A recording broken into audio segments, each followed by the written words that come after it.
Gas তোলার সময় বিভিন্ন ক্ষেত্র থেকে উপজাত হিসেবে বেরিয়ে আসে পেট্রোলিয়াম পণ্য কনডেনসেট। গ্যাসের উৎপাদন বাড়ায় এবছর কনডেনসেটের উৎপাদনও বেড়ে দাঁড়াবে প্রায় 5.5 লাখ মেট্রিক টন।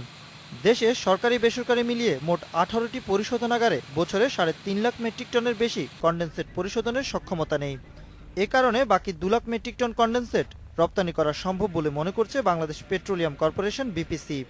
আমাদের দেশে যে প্লান্ট আছে যেগুলোতে এটাকে প্রসেস করা যায় কনডেনসেট, যেটা আগেই বললাম, সেগুলোতে যে পরিমাণ কনডেনসেট প্রসেস করা যাবে সেটার অতিরিক্ত যেটা, ওটাই আমরা রপ্তানি করছি।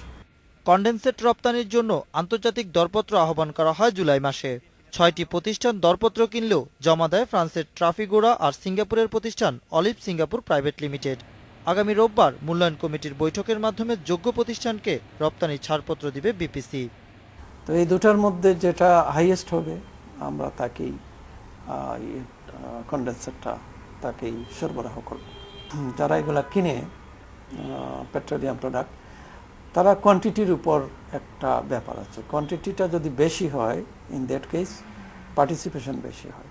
15,000 মেট্রিক টন কনডেনসেটের এই চালানের পর আগামীতে রপ্তানির পরিমাণ আরও বাড়ানোর পরিকল্পনা আছে বলে জানায় বিপিসির কর্মকর্তারা।